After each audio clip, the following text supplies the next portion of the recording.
Hello everyone, स्वागत है एक बार फिर से आप सभी साथियों का शिक्षा संकल्प के इस ऑनलाइन यूट्यूब प्लेटफॉर्म पर। कैसे हैं आप सभी दोस्त? आशा करते हैं कि आप लोग बहुत ही अच्छे होंगे, स्वस्थ होंगे। आप सभी को पता है डेली सुबह 11:30 बजे स्पेशल क्लास होती है जो कि बीएड एंट्रेंस एग्जाम 2026 के लिए महत्वपूर्ण है। आप किसी भी स्टेट से हैं, उस स्टेट की बीएड प्रवेश परीक्षा की तैयारी में अभी से मेहनत के साथ लग चुके हैं तो इन क्लासेस को अटेंड करना बिल्कुल मत भूलिएगा। साथियों, यहाँ पर सेलेक्टेड क्वेश्चंस को ही कवर किए जा रहे हैं जो परीक्षा के दृष्टिकोण से महत्वपूर्ण है। आप लोग पिछले वर्ष का प्रश्न पत्र उठाकर देखिए तो ऐसे ही आपको सवाल देखने को मिलेंगे। इसी आधार पर, इसी पैटर्न पर जो है आपको सवाल देखने को मिलते हैं पेपर में। तो आइए शुरुआत कर लेते हैं बिना किसी देरी के। पूरे धैर्य के साथ आप लोग अंत तक बने रहिएगा और हर एक क्वेश्चन का आंसर भी देते हुए चलिएगा कमेंट बॉक्स में। चलिए भाई, ग्रैमी पुरस्कार किस क्षेत्र में दिया जाता है? मोस्ट इंपॉर्टेंट क्वेश्चन है और ये सवाल दोस्तों पेपर में आ चुका है। बताइएगा। अभिनय के क्षेत्र में, संगीत, गायन और बॉक्सिंग के क्षेत्र में। बताइएगा। जो भी साथी ऑप्शन नंबर बी पर जा रहे हैं वो बिल्कुल राइट है। साथियों, ग्रैमी पुरस्कार जो है ये आपका संगीत के क्षेत्र में दिया जाता है। साथियों, इसकी शुरुआत कब हुई याद रखिएगा, 4 मई 1959 को जो है इस पुरस्कार की शुरुआत हुई। और ये जो है संगीत के क्षेत्र में उत्कृष्ट योगदान जो भी व्यक्ति दिए होते हैं उनको ये पुरस्कार जो है प्रदान किया जाता है। ठीक है, तो आपका बी ऑप्शन जो है बिल्कुल राइट होगा। अगला सवाल देखिएगा, पुलित्जर पुरस्कार किस क्षेत्र में प्रदान किया जाता है? साथियों, ये भी सवाल आपका एग्जाम में आ चुका है। सवाल नंबर 2 का आप लोग आंसर करें। पुलित्जर पुरस्कार जो है किस क्षेत्र में प्रदान किया जाता है? संगीत, अभिनय, पत्रकारिता, बॉक्सिंग। आप सभी साथी आंसर करें। यहाँ पर साथियों आपका जो 3rd ऑप्शन दिया है बिल्कुल राइट हो जाएगा। ध्यान रखिएगा साथियों, पत्रकारिता के क्षेत्र में जो है पुलित्जर पुरस्कार प्रदान किया जाता है। अच्छा, पुलित्जर पुरस्कार की दोस्तों शुरुआत कब होती है? इसकी शुरुआत दोस्तों 1917 में हुई। कब? इसकी शुरुआत जो है 1917 में हुई। ऑप्शन 3rd आपका जो दिया है बिल्कुल करेक्ट आंसर होगा। सवाल नंबर 3 देखिएगा, स्वतंत्र भारत की राष्ट्रीय ध्वज का डिजाइन किसके द्वारा तैयार किया गया था? बंकिम चंद्र चटर्जी, पिंगली वेंकैया, रविन्द्रनाथ टैगोर, महात्मा गांधी के द्वारा। क्वेश्चन नंबर 3 है और बहुत ही महत्वपूर्ण सवाल है। एक बार सभी साथी आंसर देने का प्रयास करिएगा। चलिए, आप सभी दोस्त आंसर देने का प्रयास करें। यहाँ पर जो भी साथी ऑप्शन नंबर बी पर जा रहे हैं वो बिल्कुल राइट हो जाएंगे। ध्यान रखिएगा साथियों, पिंगली वेंकैया। ठीक है, स्वतंत्र भारत के राष्ट्रीय ध्वज का डिजाइन जो है किसके द्वारा तैयार किया गया? पिंगली वेंकैया के द्वारा जो है तैयार किया गया था। साथियों, एक सवाल बहुत महत्वपूर्ण और पूछा जाता है कि राष्ट्रीय ध्वज को जो है संविधान सभा के द्वारा कब अपनाया गया था? ध्यान रखिएगा, 22 जुलाई 1947 को जो है संविधान सभा के द्वारा राष्ट्रीय ध्वज को अपनाया गया था। ठीक है साथियों, आप सभी को पता होगा राष्ट्रीय ध्वज में जो है अगर आपसे पूछा जाए कि सबसे ऊपर कौन सा रंग है तो वो है आपका केसरिया, बीच में आपका है दोस्तों सफ़ेद और नीचे आपका जो है हरा है। ठीक है, और बीच में जो है आपका अशोक चक्र है और इसमें कितनी तीलियां हैं? 24 तीलियां हैं। ठीक है, तो आपका इस क्वेश्चन का ऑप्शन नंबर 2 बिल्कुल राइट हो जाएगा। अगर आपसे पूछा जाए कि राष्ट्रगान के रचयिता किसे कहते हैं, राष्ट्रगान का रचयिता किसे कहा जाता है, तो रविन्द्रनाथ टैगोर को जो है राष्ट्रगान का रचयिता कहा जाता है। और राष्ट्रगीत का रचयिता किसे कहा जाता है? बंकिम चंद्र चटर्जी को। ठीक, चलिए अगला सवाल देखिए, ये रहा आपके सामने। राष्ट्रीय गान जन गण मन सर्वप्रथम कब और कहां पर गाया गया? सवाल नंबर 4 का सभी साथी आंसर देने का प्रयास करिएगा। चलिए भाई, सभी साथी कोशिश करें और महत्वपूर्ण सवाल है। और इस बात को आप लोग ध्यान रखिएगा साथियों, आप किसी भी स्टेट से हैं, सभी स्टेट वालों के लिए ये क्लास बहुत ही महत्वपूर्ण होती है। तो आपका सही आंसर दोस्तों क्या हो जाएगा भाई? 27 दिसंबर 1911 को। आपका ए ऑप्शन जो है बिल्कुल करेक्ट आंसर हो जाएगा। साथियों, 27 दिसंबर 1911 को जो है भारतीय राष्ट्रीय कांग्रेस के कोलकाता अधिवेशन में जो है गाया गया था। ठीक है भाई, अगर आपसे सवाल पूछे कि राष्ट्रीय गान जन गण मन सर्वप्रथम कब और कहां पर गाया गया था, आप कहोगे 27 दिसंबर 1911 को भारतीय राष्ट्रीय कांग्रेस के कोलकाता अधिवेशन में प्रथम बार राष्ट्रीय गान को गाया गया था। तो ए ऑप्शन आपका बिल्कुल सही आंसर है। भारत का राष्ट्रीय आदर्श वाक्य जो है क्या है? बताइए। सत्यमेव जयते, वंदे मातरम, जय जवान जय किसान, इनमें से कोई नहीं। बताएं। तो भाई इस क्वेश्चन का जो राइट आंसर दोस्तों हो जाएगा वो होगा आपका क्या भाई? सत्यमेव जयते। ठीक है, भारत का जो राष्ट्रीय आदर्श वाक्य है वो है आपका सत्यमेव जयते यानी सदा सत्य की जीत होती है। इसका अर्थ क्या है? सदा सत्य की ही जीत होती है। साथियों, अगर आपसे पूछे कि जय जवान जय किसान का नारा किसके द्वारा दिया गया, तो याद रखिएगा लाल बहादुर शास्त्री के द्वारा जो है जय जवान जय किसान का नारा दिया गया। सवाल नंबर 6 देखिएगा, भारत की पूर्व प्रधानमंत्री इंदिरा गांधी ने निम्नलिखित में से कौन सी पुस्तक लिखी थी? चलिए इसका आंसर करें आप लोग। My truth wings of fire, my experiment with truth, discovery of India, बताएं। तो यहां पर आप देखोगे साथियों, अगर आपसे पूछे कि ये जो आपका डिस्कवरी ऑफ इंडिया दिया है ये किसका है, ये जवाहरलाल नेहरू का है। माई एक्सपेरिमेंट विद ट्रूथ ये महात्मा गांधी का है। विंग्स ऑफ फायर आप सभी को पता होगा doctor APJ Abdul Kalam. My truth दिया है तो ये आपका इंदिरा गांधी। तो ए ऑप्शन जो है बिल्कुल करेक्ट आंसर होगा। ठीक, अगला सवाल, कुमार संभव महाकाव्य जो है किस कवि ने लिखा है? कालिदास, बाणभट्ट, कौटिल्य और आपका दिया हर्षियन, बताएं। सवाल नंबर 7 का राइट आंसर क्या है? सभी प्यारे साथी आंसर करिएगा। कुमार संभवम महाकाव्य जो है किस काव्य के द्वारा जो है किस कवि के द्वारा लिखा गया है? तो आपका यहाँ पर साथियों ए ऑप्शन जो दिया है यही बिल्कुल आपका राइट आंसर हो जाएगा। ध्यान रखें, रघुवंश हो गया, मेघदूत हो गया, अभियान शाकुंतलम हो गया, ये सभी कृतियां जो है किसकी हैं? कालिदास की हैं। तो ए ऑप्शन वाले दोस्त यहाँ पर राइट है। सवाल नंबर 8 देखिएगा, निम्नलिखित में से किस लेखक ने जो है द लिविंग माउंटेन पुस्तक लिखी है? बताइए, द लिविंग माउंटेन पुस्तक जो है किसके द्वारा लिखी गई है? चलिए भाई सभी साथी प्रयास करिएगा, आपका राइट आंसर क्या हो जाएगा इस सवाल के लिए, कोशिश करिएगा आप लोग। और एक बार सभी दोस्त इस सेशन को लाइक कर दें, शेयर कर दें अपने सभी साथियों के पास। यदि आप टेलीग्राम चैनल से नए जुड़े हैं जुड़ जाइएगा, डिस्क्रिप्शन बॉक्स में टेलीग्राम चैनल का लिंक डाल दिया गया है। ऑप्शन नंबर बी बिल्कुल राइट आंसर हो जाएगा। याद रखें, द लिविंग माउंटेन पुस्तक जो है अमिताभ घोष के द्वारा लिखी गई। Second option right. मानव द्वारा सबसे पहले प्रयोग में लाया जाने वाला अनाज कौन सा था? गेहूं, जौ, चावल, इनमें से कोई नहीं, बताइए। सही उत्तर आपका क्या हो जाएगा? एक बार सभी साथी कोशिश करिएगा। चलिए, आपका साथियों यहाँ पर जो सेकंड ऑप्शन दिया है बिल्कुल राइट होगा। ठीक है, मानव द्वारा सबसे पहले प्रयोग किया जाने वाला जो अनाज था वो था दोस्तों आपका जौ। Second option right. अगला सवाल, निम्नलिखित में से किस तारीख को अंतर्राष्ट्रीय बाघ दिवस के रूप में मनाया जाता है? बताइए, बाघ दिवस के रूप में जो है कब मनाया जाता है? 29 जुलाई को, 12 मई को, 5 नवंबर को, 26 दिसंबर को। चलिए, सही आंसर क्या है इस सवाल के लिए, एक बार कोशिश करें आप लोग।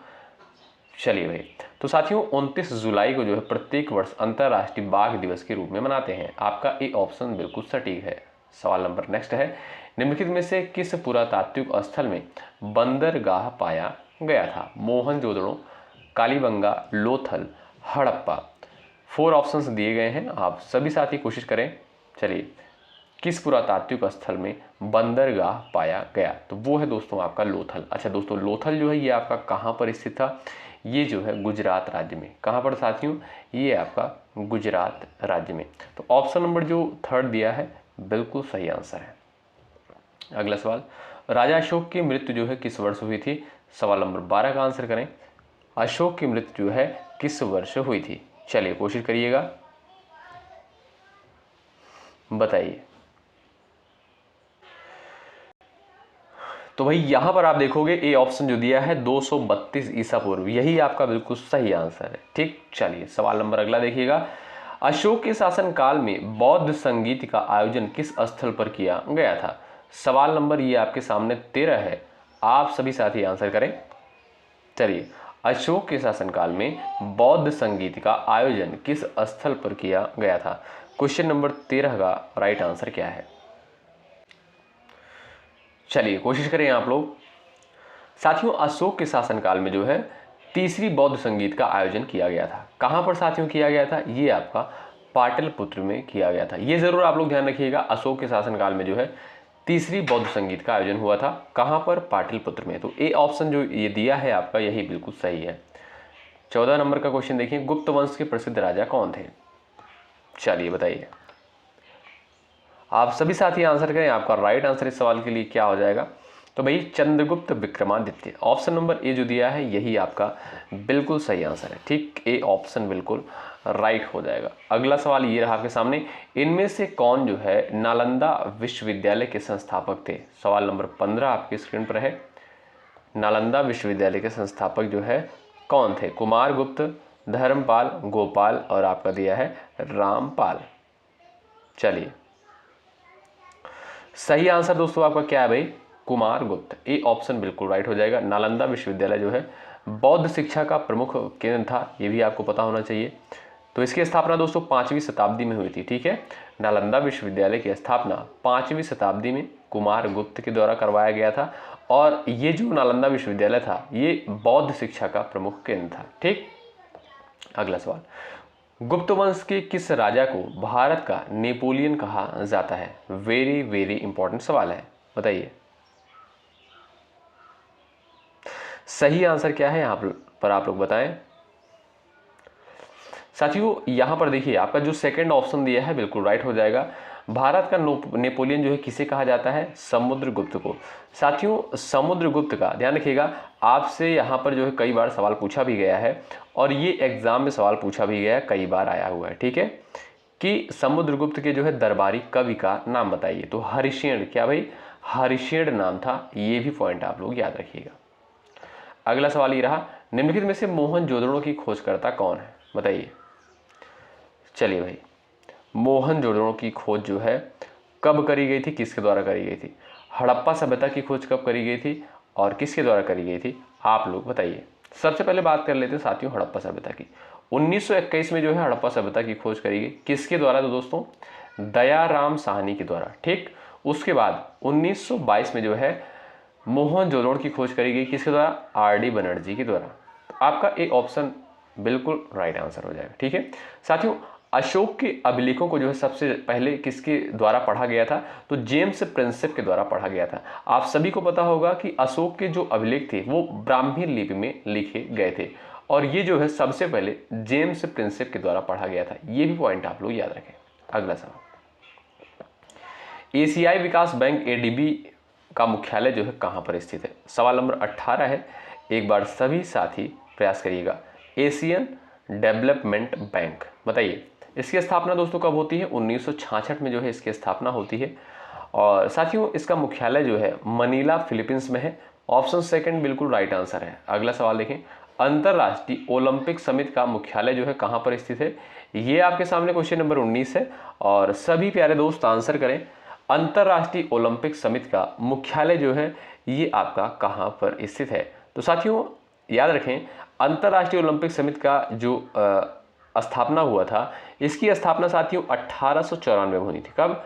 1894 में जो है इसकी स्थापना हुई थी और इसका मुख्यालय जो है स्विट्जरलैंड में स्थित है। ऑप्शन सेकंड बिल्कुल राइट होगा। अगला सवाल देखिएगा, खाद्य और कृषि संगठन का मुख्यालय कहाँ पर स्थित है? सवाल नंबर 20 है, खाद्य और कृषि संगठन का मुख्यालय जो है कहाँ पर स्थित है? एक बार सभी साथी कोशिश करिएगा। चलिए बताएं साथियों, खाद्य और कृषि संगठन की स्थापना कब हुई थी? 1945 में जो है इसकी स्थापना हुई थी और इसका मुख्यालय दोस्तों रोम में स्थित है। ऑप्शन थर्ड जो दिया है ये आपका बिल्कुल करेक्ट आंसर है। अगला सवाल, सार्क का मुख्यालय कहाँ पर स्थित है? वेरी वेरी इंपॉर्टेंट सवाल है, एक बार सभी साथी कोशिश करिएगा। चलिए अच्छा, मैं आपसे एक सवाल दोस्तों पूछता हूं कि सार्क में जो है कितने देश शामिल हैं? ठीक है, एक बार सभी साथी आंसर जरूर देने का प्रयास करिएगा। आप देखोगे यहाँ पर बात करें सार्क के मुख्यालय की, तो इसका मुख्यालय आपका काठमांडू में स्थित है, ठीक है। ऑप्शन सेकंड बिल्कुल राइट है।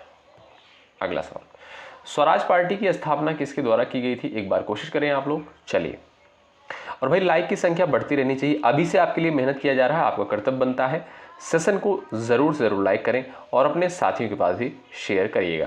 दोस्तों पिछले वर्ष का आप लोग प्रश्न पत्र उठाकर देखिएगा, इसी पैटर्न पर इसी आधार पर सवाल पेपर में पूछे गए हैं।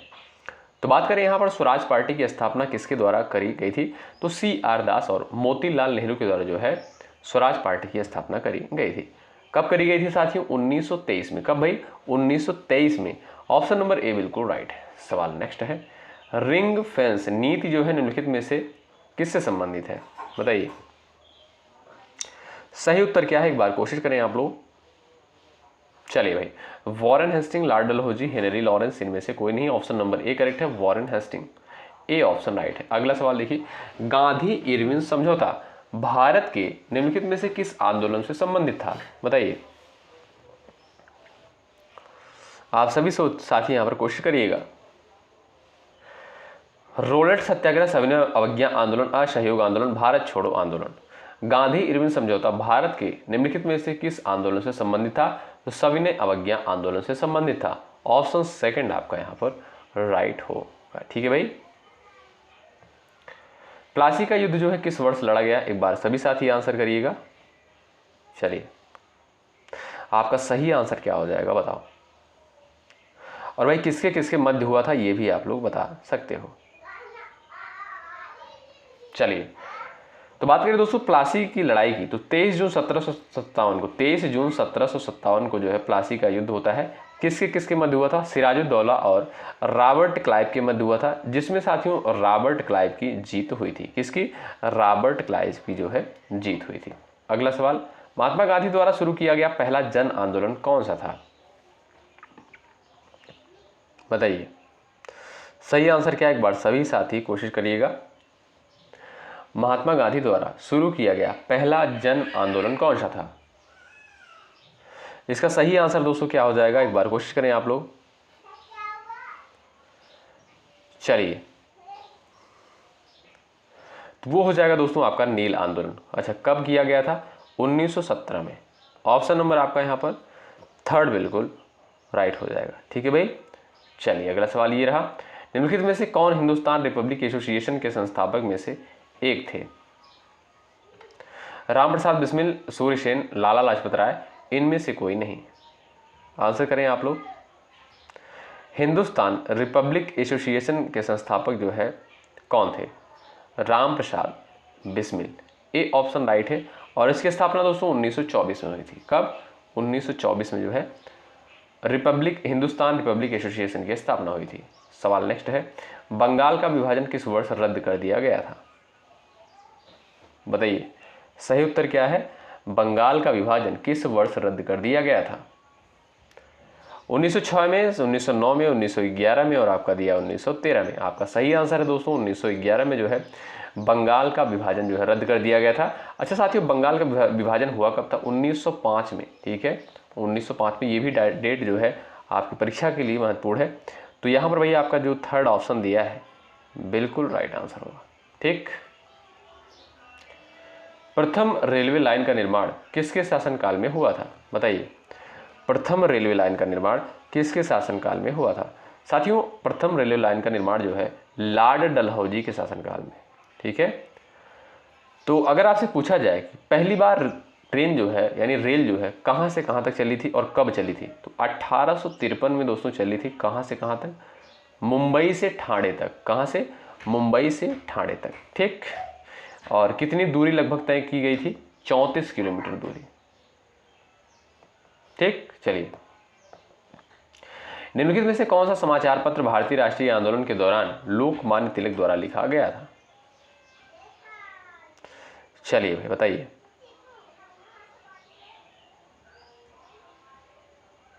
सभी लोग बताएं। तो भाई याद रखें आप लोग, भाई आपका सही आंसर हो जाएगा केसरी। ऑप्शन नंबर थर्ड बिल्कुल राइट होगा। निम्नलिखित में से कौन सा समाचार पत्र जो है भारतीय राष्ट्रीय आंदोलन के दौरान लोकमान्य तिलक के द्वारा लिखा गया? तो केसरी। ऑप्शन नंबर थर्ड बिल्कुल राइट है। और इनके द्वारा दोस्तों एक नारा दिया गया था, स्वराज मेरा जन्मसिद्ध अधिकार है। क्या? स्वराज मेरा जन्मसिद्ध अधिकार है। ये नारा जो है किसके द्वारा दिया गया? लोकमान्य तिलक के द्वारा। ठीक। करो या मरो का नारा किसके द्वारा दिया गया? महात्मा गांधी के द्वारा। ठीक है। तुम मुझे खून दो, मैं तुम्हें आज़ादी दूंगा, ये नारा सुभाष चंद्र बोस के द्वारा दिया गया। जय जवान जय किसान का नारा जो है किसके द्वारा दिया गया? एक बार आप लोग बताइएगा। अभी थोड़ी देर पहले हमने आपको बताया था। चलिए, महात्मा गांधी का कौन सा संघर्ष औद्योगिक श्रमिकों से संबंधित था? 31 का राइट आंसर क्या है? चंपारण सत्याग्रह, अहमदाबाद संघर्ष, खेड़ा सत्याग्रह, इनमें से कोई नहीं। आपका सही आंसर क्या बताएं? महात्मा गांधी का कौन सा संघर्ष औद्योगिक श्रमिकों से संबंधित था? चलिए एक बार कोशिश करिए आप लोग, सभी साथी कोशिश करिएगा। आपका राइट आंसर दोस्तों क्या हो जाएगा? वो हो जाएगा आपका अहमदाबाद संघर्ष। ऑप्शन सेकंड जो है यही बिल्कुल आपका राइट आंसर हो जाएगा। ठीक। चलिए आगे बढ़ते हैं। सवाल नंबर यहाँ पर 32, भारतीय क्रांति की जननी जो है किसे कहा जाता है? बताएं, भारतीय क्रांति की जननी जो है किसे कहा जाता है? चलिए भाई, तो मैडम कामा को, ठीक है, ऑप्शन नंबर ए बिल्कुल राइट है। इन्हें जो है भारतीय क्रांति की जननी कहा जाता है। संविधान की प्रारूप समिति के अध्यक्ष कौन थे, सबको पता होना चाहिए भाई। 33 का आंसर करें। चलिए, संविधान के प्रारूप समिति के अध्यक्ष कौन थे, doctor B R Ambedkar, option number second right है। और इन्हें ही जो है भारतीय संविधान का निर्माता भी कहा जाता है, ऑप्शन सेकंड आपका बिल्कुल राइट है। जवाहरलाल नेहरू आप सभी को पता होगा, ये जो है भारतीय संविधान के संघ समिति के अध्यक्ष थे। और डॉक्टर राजेंद्र प्रसाद जो है संविधान सभा के अस्थायी अध्यक्ष थे। ठीक, चलिए, शब्द पंथ निरपेक्ष को भारत के संविधान में कब जोड़ा गया था, बताइए। पंथ निरपेक्ष को भारत के संविधान में कब जोड़ा गया था साथियों? 42वें संविधान संशोधन 1976 के द्वारा जो है इस शब्द को संविधान में जोड़ा गया था। ठीक है, तो 42वां संविधान संशोधन 1976 के द्वारा। सवाल अगला है, भारतीय संविधान का भाग 4 जो है किससे संबंधित है, बताइए। भाग 4 किससे रिलेटेड है, बताइए। तो ये दोस्तों आपका राज्य के नीति निदेशक तत्व से संबंधित है। क्या भाई?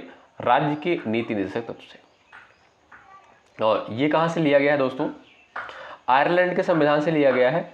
और अगर आपसे पूछा जाए किस अनुच्छेद में वर्णित है, तो अनुच्छेद 36 से 51 के तहत इसको रखा गया है, राज्य के नीति निदेशक तत्व को। ठीक है, तो ए ऑप्शन आपका राइट है। बात करें दोस्तों अगर मौलिक अधिकार की, तो मौलिक अधिकार को जो है भाग 3 के अंतर्गत रखा गया है। अनुच्छेद की बात करें तो 12 से 35 के तहत कहाँ से लिया गया है, ये यूएसए के संविधान से, यानी अमेरिका के संविधान से।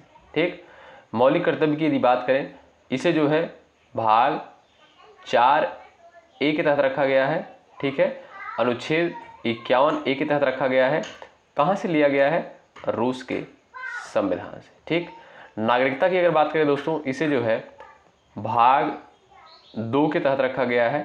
ठीक है, अनुच्छेद आप लोग बता सकते हो, चलिए हम ही बता देते हैं, 5 से 11 के तहत। ठीक है, इन सारे पॉइंट्स को आप लोग याद रखिए। अगला सवाल, संविधान की किस अनुसूची में पंचायत की शक्ति को शामिल किया गया है, बताइए। अनुसूची 11, 12, 10 और आपका दिया अनुसूची 2। सही आंसर क्या है? 11वीं अनुसूची, ऑप्शन नंबर ए बिल्कुल राइट होगा। ठीक भाई, अगला सवाल, सर्वोच्च न्यायालय कितने प्रकार की याचिका जारी कर सकता है, बताइए। सर्वोच्च न्यायालय जो है, सुप्रीम कोर्ट ऑफ इंडिया जो है, कितने प्रकार की रिट जारी कर सकता है या याचिका जारी कर सकता है, बताइए। तो भाई जो भी साथी बता रहे हैं ऑप्शन नंबर ए पर, वो बिल्कुल राइट है। 5 प्रकार की, सुप्रीम कोर्ट के द्वारा जो है 5 प्रकार की याचिकाएं जारी कर सकता है, ये ऑप्शन राइट है। भारत के संविधान ने किस देश के संविधान से एकल नागरिकता और सरकार की संसदीय प्रणाली की विशेषता को ग्रहण किया है? ये सवाल आपकी परीक्षा के लिए महत्वपूर्ण है। एक बार सभी साथी कोशिश करें, भारत के संविधान ने किस देश के संविधान से एकल नागरिकता, सरकार की संसदीय प्रणाली की विशेषता ग्रहण किया है? तो ब्रिटेन के संविधान से, ऑप्शन बी बिल्कुल राइट हो जाएगा। समवर्ती सूची की अवधारणा जो है ऑस्ट्रेलिया के संविधान से ली गई है। ठीक है, और हमने आपको बताया अमेरिका के संविधान से सबसे जो महत्वपूर्ण पॉइंट है वो है आपका दोस्तों मौलिक अधिकार। आप लोग बताइए कि कनाडा के संविधान से कौन सी प्रक्रिया ली गई है, बहुत महत्वपूर्ण है, एक बार कोशिश करें। 39 का आंसर करें। भारत के संविधान में अनुच्छेद 5 से 11 किससे संबंधित है? अभी थोड़ी देर पहले साथियों हमने आपको बताया 5 से 11 के तहत जो है नागरिकता का वर्णन किया गया है। बात करें भाग की, तो भाग 2 के तहत रखा गया है। ठीक है, भाग 2 में अनुच्छेद 5 से 11 के तहत इसका उल्लेख किया गया है नागरिकता का। ये रहा आपके सामने लास्ट सवाल, और आप सभी जानते हैं क्वेश्चन नंबर जो लास्ट होता है इसका आंसर आपको करना होता है। निम्न में से कौन संविधान सभा के अस्थायी अध्यक्ष निर्वाचित हुए थे?